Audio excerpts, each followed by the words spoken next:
Okay. First off, I know I said 415, and I'm sorry that I lied. Let me just close this out over here, and we will go from there.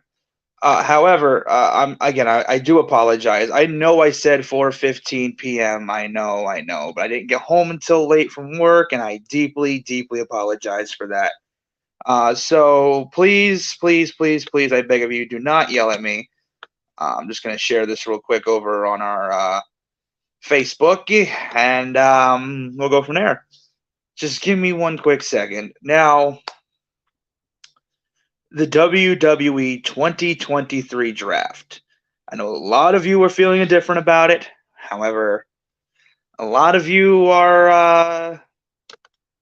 I've seen a lot of mixed reactions, and I figured that was going to happen. Let me just bring up the comments. I had a feeling that it was going to happen with the mixed reactions because there's always, every time something happens in the world of wrestling, whether it's AEW, WWE, Impact, MLW, whatever, there's always a mixed reaction. For every one person that enjoys it, there's 10 people who don't enjoy it. And for those 10 people who don't enjoy it, there's 100 people that do enjoy it. And it's just a never ending domino effect of just endless complaining, really. But I do have here the full draft list, and we're going to start with the draft list from Friday Night SmackDown, and then we're going to go into Monday Night Raw, since SmackDown happened first. Now, of course, there was no doubt of who number one was going to be, whether it was Raw, excuse me, or whether it was SmackDown. There was no doubt in anybody's mind, and if there was doubt, you're probably an idiot. There was no doubt who number one was going to be, and of course, that was the WWE Undisputed Universal Champion, Roman Reigns, alongside Solo Sikoa and Paul Heyman. I didn't really know that drafting manager. I didn't feel like that had to be announced. That they had to. That well, it was obvious Heyman was going to go with Roman, because like when Cross got drafted, they didn't announce that Scarlett was going with him. So I really don't feel like they needed it to announce Paul Heyman, but to just to get it that extra oomph to it, they did. So Roman Reigns was the number one pick for SmackDown, and the number one overall pick for Monday Night Raw was, of course, Cody Rhodes. Now, here's my question. We talked about last week the WWE World Heavyweight Championship. And we talked about, who should be the first man to hold that World Heavyweight Championship. And with Cody Rhodes being drafted to Raw, unfortunately, it seems as if it's going to be Cody Rhodes. Now, I say unfortunately because I don't feel as if Cody Rhodes deserves the World Heavyweight Championship. Hell, I don't think Cody Rhodes deserved the WWE or the Universal Championship, if we're being completely honest. I feel like if they're going to bring the World Heavyweight Championship back to Raw, and it needs to be that workhorse title like the Intercontinental Championship is, that it has to be somebody like Seth. It has to be somebody like Bobby. Or Bobby got drafted to SmackDown, so maybe not Bobby Lashley. Finn Balor. Hell, I've even seen people pitching for Dominic, and I think it's way too early. I love, love, love Prison Dom, ex-con Dom, whatever you want to call him. I absolutely love what he's doing right now, and this is coming from somebody who desperately, desperately, desperately hated Dom when he was a face. So seeing him now and seeing how he's really come into his own self with the Judgment Day, like go back and watch Raw last night. Go back and watch Raw and tell me that that motherfucker's not a heel magnet. Every single time he tried to speak, the crowd would not let him. They just booed him out of the building. They booed him out of the building and would not let him talk at all. And it was beautiful. It was beautiful. And that is all you need. That is all you need right there to be a heel. You don't have to throw liquor in kids' faces. You don't have to come out and, make fun of somebody's deceased relative. You don't have to come out and rely on that cheap heat like a certain world champion does. However, that's how you do it. It's not cheap. It's you could tell the people genuinely have fun booing Dom, and you could tell Dom genuinely has fun being booed, but he doesn't have to go and act like a 12-year-old in a Call of Duty lobby. There's a thing called character development, and that certain world champion hasn't had any. and he's been champion now for about 4 months, and he's been on the company that he's been with for about 4 years, and still hasn't had any development. But that's not what this is about. This is about the WWE Draft. We talked about Roman, and we talked about Cody. The number 3 pick in the draft for SmackDown was Bianca Belair and Becky Lynch for Raw. So round 1 of the draft was Roman Reigns, Cody Rhodes, Bianca Belair, and Becky Lynch. I'm happy they're getting Bianca and Becky away from each other. Also, I know that this is going to happen, and I really don't want it to happen. They're going to do that damn switch that they did with the New Day and the Street Profits with Becky and Charlotte, where they just go, oh, here, you're on this brand, so you take this title, and I take this title. That is so fucking stupid. That is so stupid. I hate it every single time they do that. Every single time they do that, a championship swap, it just drives me insane. Absolutely insane. So I'm assuming now that Rhea's on Raw, Rhea's on Raw and Bianca's on SmackDown. I'm assuming that after Backlash, they'll swap those titles, unless they're gonna retire those championships and bring out new ones. And Triple H is all about bringing new titles back, which is also what I'm excited to see, because Kaden Carter and Katana Chance are on SmackDown now, and so are Alba Fire and Isla Dawn. They got drafted, and they're fighting tonight, I believe. I'm pretty sure it's tonight, Tuesday, NXT, or is that Wednesdays? Pretty sure it's Tuesday. I'm pretty sure it's tonight. I don't watch NXT. I don't know. I'm pretty sure they're fighting tonight for the tag team championship. So what I'm assuming is whoever wins that match goes to SmackDown, and they unify the NXT women's titles with the women's tag team titles in WWE and make the women's tag team titles one thing. Or they just retire those stupid ass titles in general. Because I wasn't a fan when they announced the women's tag team titles 4 years ago. Still not a fan now. That division has done absolutely nothing for me in the 4 years it has been around. I think the only time I can actually recall enjoying a women's championship match, tag team championship match, was the night I was there at WrestleMania 35 when the Iconics won. Other than that, I can't tell you a single women's tag team championship match where I was like, wow, this is good. This is good. Every other time, mid. Anyway, moving on to the second round of the draft, it was the Street Profits going to SmackDown, Imperium going to Raw, the Rated R Superstar Edge going to SmackDown, and Matt Riddle going to Raw, which is nice because now it also separates Matt Riddle from the Bloodline. And I'm okay with that. I am perfectly okay with that because Matt Riddle has been feuding with the Bloodline for over a year now. He was doing it with Randy. Don't forget, Matt Riddle he was out for about 6 months, 7 months, either being taken up by Solo.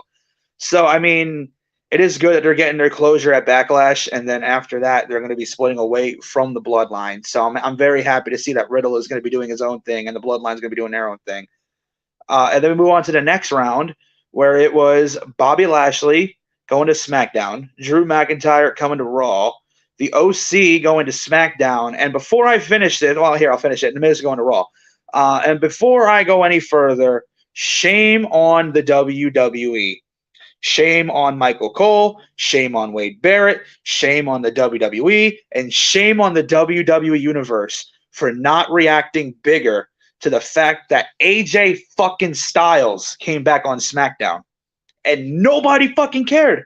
Nobody, you would have thought that AJ Styles has been there for the last couple of months and wasn't out with an injury. You know what I mean?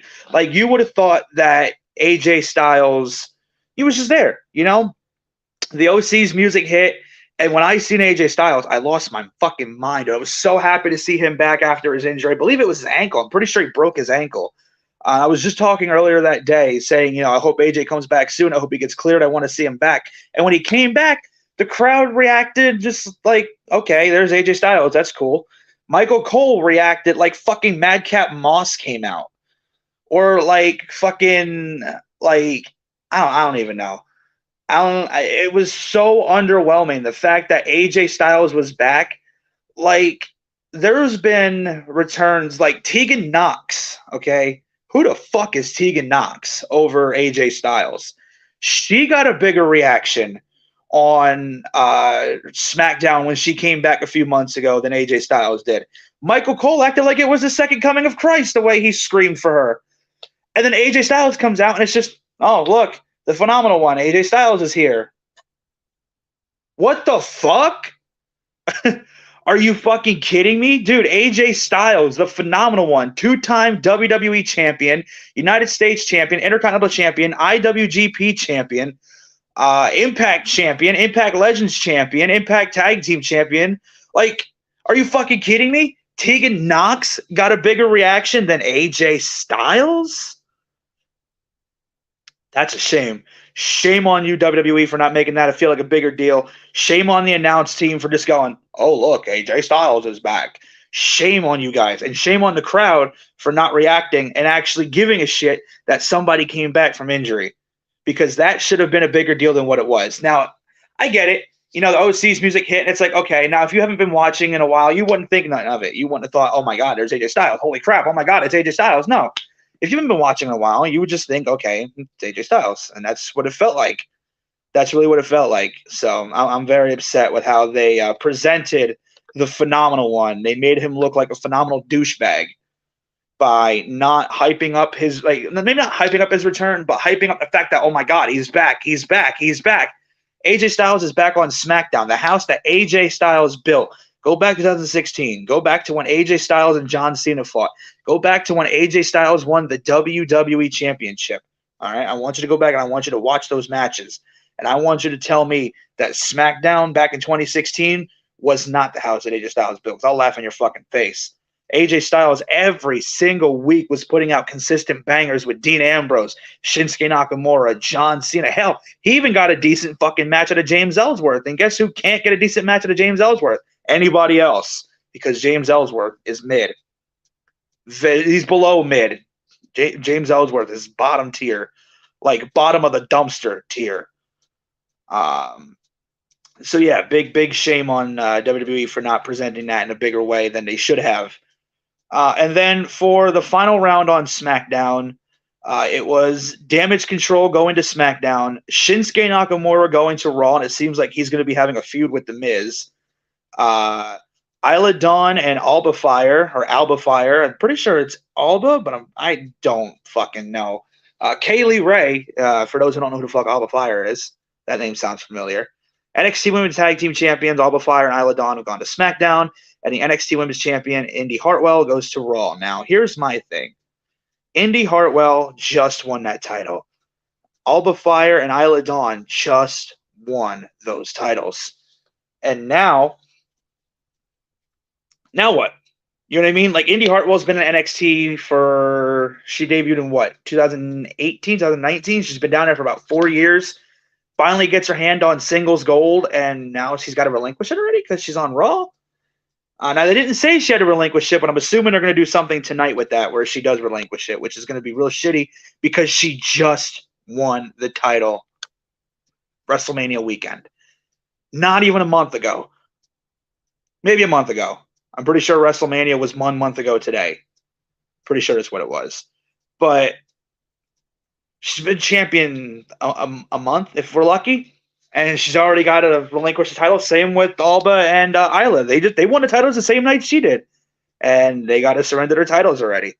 Or they're going to take them and unify them. I don't know. I'm fucking tired of title unification matches, honestly. Let me close this out. Something just popped on my laptop, blocking up my screen.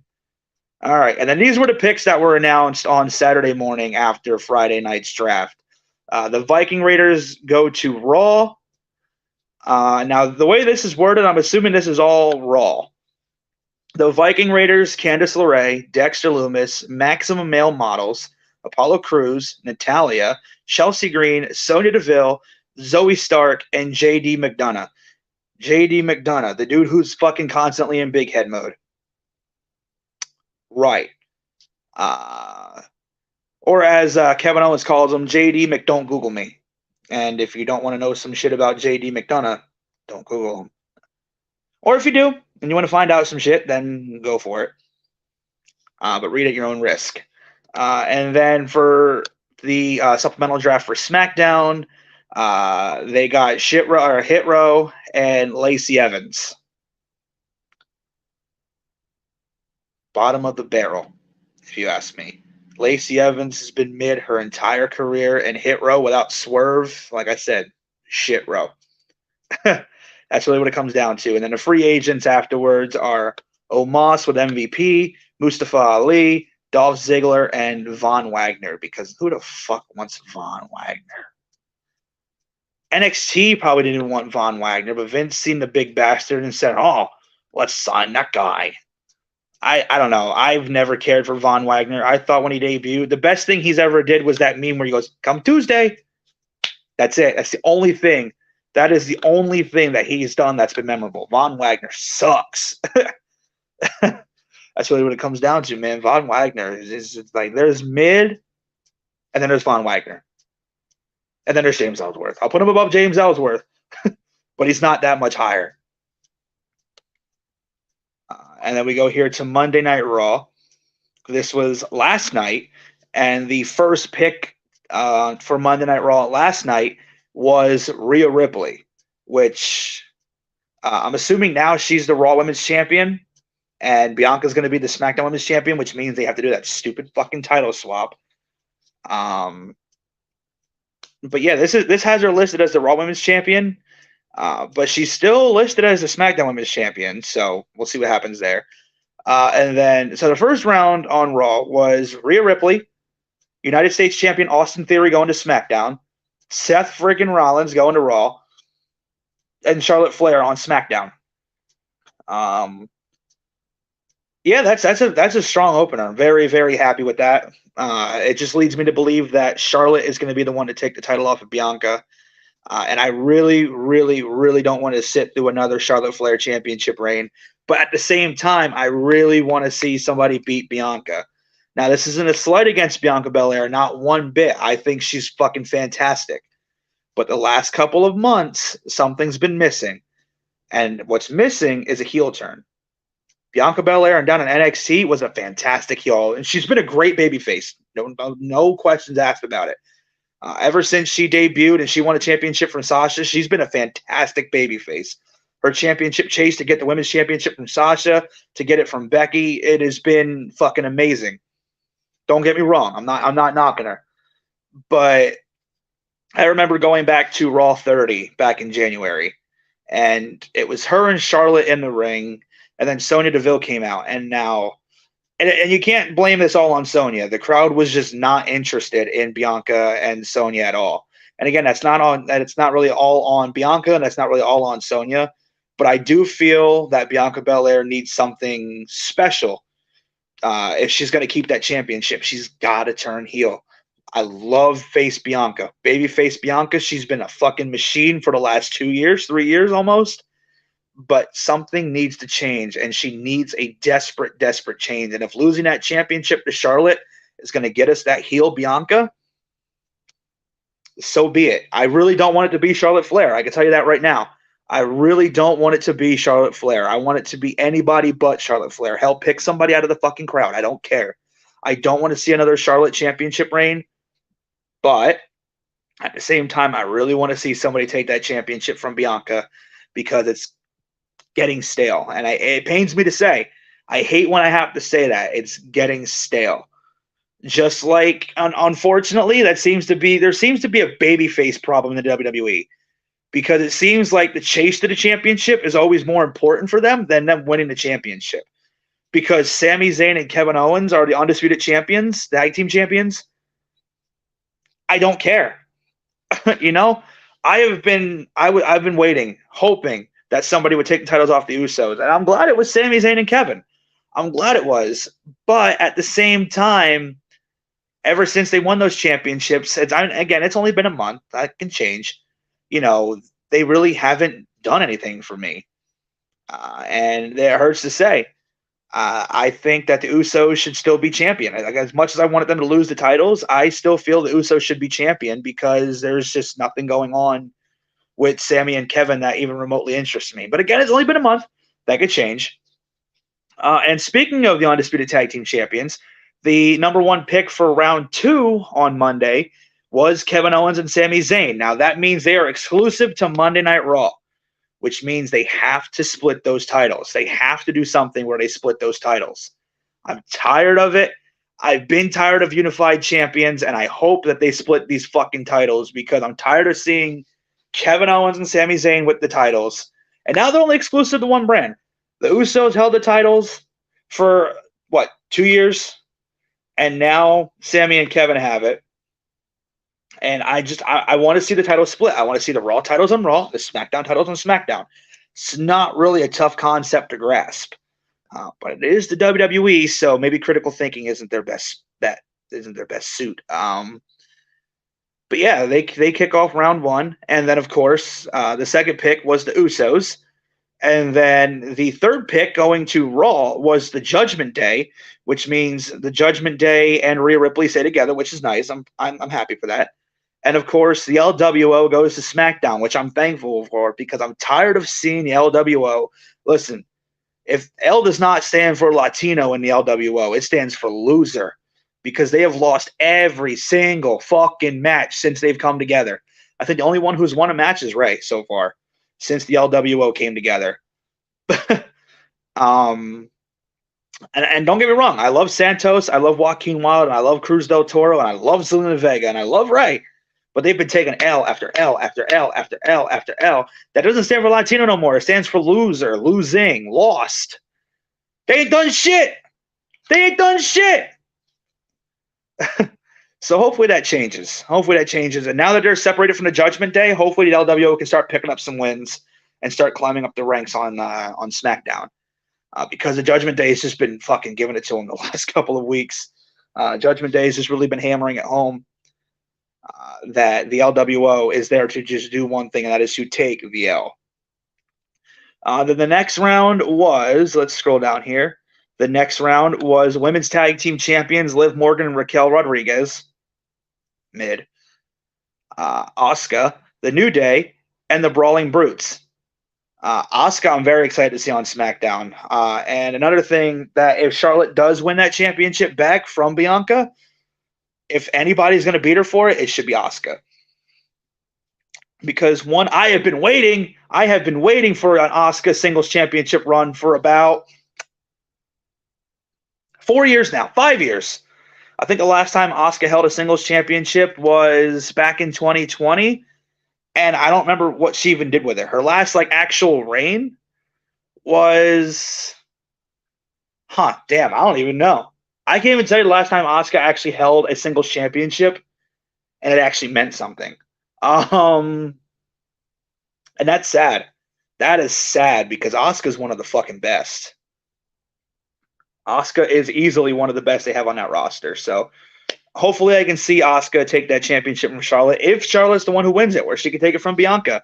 I was hoping that after WrestleMania they would kind of get away from each other because that match at WrestleMania was kind of it wasn't bad, but it wasn't as good as it could have been. And there was no hype to it. There was zero build to it.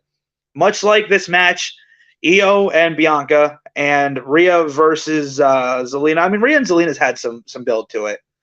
But Bianca versus Io has had zero build, and the pay-per-view is in 5 days. 4 days. 4 days on Saturday, yeah. The next round, Trish Stratus, Karrion Kross. Okay, so this says Karrion Kross and Scarlett. But on SmackDown, or on Raw, they just said Karrion Kross. So I'm assuming Scarlett's just going to go with him because she's not an active competitor. She's a manager. Shayna Baszler and Ronda Rousey coming to Raw. And LA Knight, going to SmackDown. Yeah. So if anybody is going to lead the charge on Friday Night SmackDown, you got Austin Theory on there. You got Grayson Waller on there now. You got LA Knight on there. There's no reason. You got the LWO. You got Ray. There's no reason that SmackDown has to be mid and second place anymore. It's a tremendous, tremendous young roster that's coming up. And I'm not saying young, brand new guys, but LA Knight, LA Knight is every single night, no pun intended. They're chanting his name. They're chanting, yeah, every single fucking night. When he comes out, he gets the loudest cheers. When he loses, the person that beats him gets the loudest boos. You got to do something with him. You got to do something with them before that window closes. If they drop the ball on LA Knight, I have no faith. And it seems like we're at the point where getting into a feud with Bray Wyatt is a fucking death sentence. And I can only hope that LA Knight recovers from that and LA Knight becomes a star that we all know he can be. Let's see, we were at LA Knight. The next round then was Braun Strowman and Ricochet going to Raw, Shotzi going to SmackDown, Bronson Reed going to Raw, and Pretty Deadly from NXT coming to SmackDown. Very excited to see that. Very excited to see Pretty Deadly on, what did I say, SmackDown. Yes, on SmackDown. A lot of people, again, this is the thing. Everybody has to complain about something. I mean, I've been complaining this entire time of watching this stream. But Pretty Deadly, I mean, people are like, well, they're not main roster ready. Are you fucking kidding me, dude? Those dudes are funny as hell. Those dudes are athletic as hell. I think they're going to do just fucking fine. They're going to do just fine on Raw or SmackDown, whatever, in the next couple of months in the future. I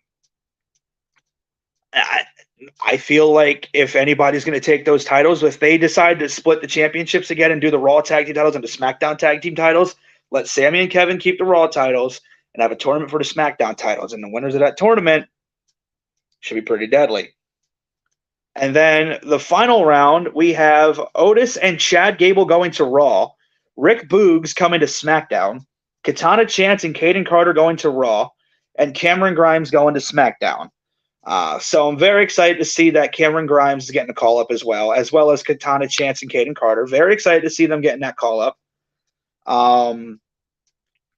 But I feel like Rick Boogs should have been in the supplemental draft, considering in the supplemental draft they announced Grayson Waller, who, in my opinion, is a bigger star than Rick Boogs. Yeah, Rick Boogs had a WrestleMania match, but he blew his fucking quad out halfway through it. I feel as if Grayson Waller is the bigger star and deserved to be announced on TV. And then they have a note here that says Brock Lesnar is a free agent, and that is true. Brock is a free agent and can appear on any show at any time. So maybe we'll see the Beast go back to SmackDown for a while. Who knows? Who knows? He's been on Raw for a couple months, so we'll see what happens. And then the picks after Raw were for Raw. Got a couple good ones here. This is not a good one, however. Dana Brooke. This is a good one. Nikki Cross, Johnny Gargano, Angel Garza, and Humberto Carrillo. Los Lotharios, Akira Tozawa, Piper Niven, Tegan Knox, Xia Li, Riddick Moss, and Emma. Inda Sher, which is Veer, and I don't know his partner's name. I'm sorry. Gable Steveson won the U.S. Open last week. Got to tell you, I've heard some things about Gable Steveson, and I'm not, like. Now, I'm always innocent until proven guilty kind of guy. But I haven't seen anything from Gable Steveson that really, drives home the fact that he's something special. After hearing the allegations against him, stay away. Unless it's proven that it's not true, then, whatever. But he showed up at WrestleMania last year, got in Chad Gable's face, and that was really the end of it. He really didn't do very, very much to begin with. And if they want us to feel like, that he deserves to be on TV and not probably win another Olympic gold medal while simultaneously wrestling for the WWE, he's got to wrestle for the WWE first before doing it simultaneously. But yeah, and I'm not knocking the guy, dude. He's a hell of an athlete. But the WWE hyped this man up to be like this generation's Kurt Angle, and they did nothing with him. They bought him out at WrestleMania, did nothing with him. That would have been the perfect moment for him to have, like, not an impromptu match, but that would have been the perfect time to set up an angle with him and Chad, and then have them compete over the next couple of months. Have them do some collegiate, different things, different sports and all that shit, see who's the better, and then have them wrestle. But the fact that Gable hasn't done anything on Raw or SmackDown, despite the fact that he was drafted last year to Monday Night Raw, He's been signed for, what, a year and a half now and has yet to have a match. He hasn't had an NXT match yet. And there's just nothing going on there. And it's weird to say, but like, I mean, yeah, congratulations to him for getting that bag, you know. And like I said, not taking nothing away from him. He's a tremendous athlete, but taking nothing away from him, the WWE has done absolutely nothing with him, and that's not his fault. That's WWE's fault. But again, until they do something with him and they show me that he can actually work in the 20x20, I don't know. Now, I know what he can do on an Olympic scale because I've seen him do it again. You know, I've seen him do it plenty of times.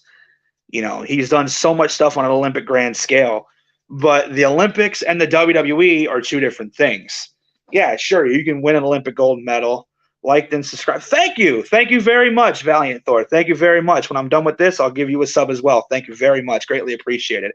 By the way, guys, a little bit of a cheap plug here. If we get to 500 subs by May 9th, which is next Tuesday, I'm at 300 now. I know that's asking for a lot, but I've been trying to hype this up for the last month.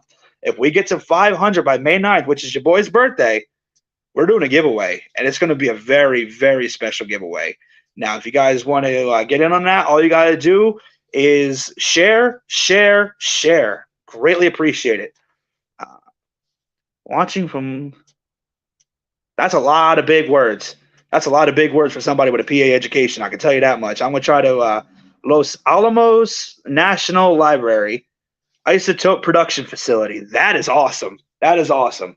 I think I pronounced all those words correctly, and if I didn't, I'm sorry. Like I said, I have a PA education. But yeah, I greatly appreciate the subscribe. Greatly appreciate the likes. Thank you so much. And the fact that you're watching that from that sounds pretty intense. That sounds pretty important. The fact that you're watching me when you probably should be working, you know, I greatly appreciate that. Honestly, I do. Thank you very, very much.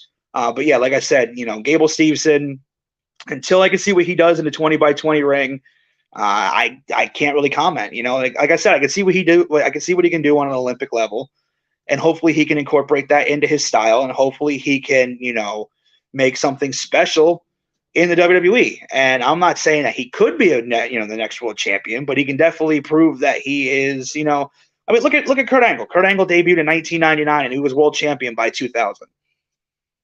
You know, and he was an Olympic gold medalist. A lot of people said, oh, well, being an Olympian and being a WWE superstar are two different things, like I just said. And then Kurt Angle said, yeah, but watch this, and fucking hit it. And that was it. And that was the end of it. Kurt Angle became one of the greatest of all time. Multiple time WWE champion, world heavyweight champion, TNA champion, tag team champion. He was Intercontinental champion, Eurocontinental champion, WWE Hall of Famer. You know what I mean? Like, and he did all of that in a relatively short time. Like Kurt Angle's career, like he started in 1999, and he was out of the door of WWE not even 10 years later. And in that time, he was already had all these accomplishments under his belt. And then he went to TNA, and when he went to TNA, he just took everything to the next level. He became a multiple-time world champion. He was putting on consistent bangers week after week after week. And then he came back to WWE and had a fucking really bad match against Baron Corbin and then retired. And I had to watch that live. I was there.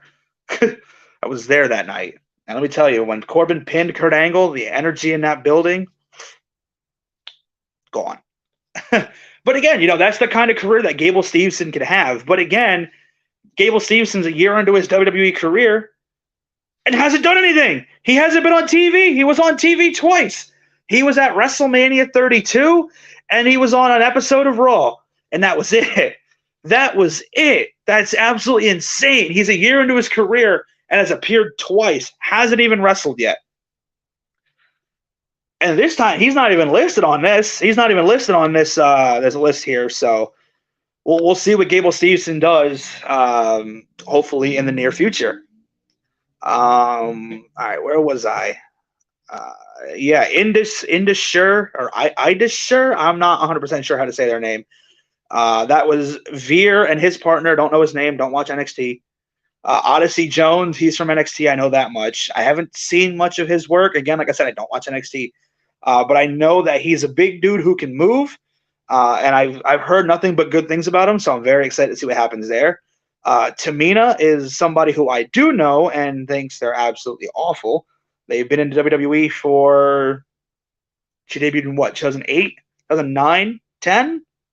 Somewhere around there. Been there 12, 13 years and has shown zero signs of improvement. This is the pick I'm excited about. Grayson Waller coming to SmackDown. I knew he was going to be picked. I just wish he would have been picked on TV. When Shawn Michaels said, "Oh, this one hurts" or whatever, I was hoping he would have announced that he had to be the announcing, or he had to announce that Grayson Waller was coming to SmackDown. And that would have been the last thing that Grayson would have had over him to say, "Oh, ha ha ha! You had to announce me leaving your show, going to a better show." You know what I mean? Like add to the rivalry. But WWE writing, it is what it is. And then the free agents, of course, are Baron Corbin, Cedric Alexander, and Shelton Benjamin, Elias, and Zion Quinn. And that concludes the WWE Draft 2023. I almost said 2013. I don't know what the fuck I'm thinking.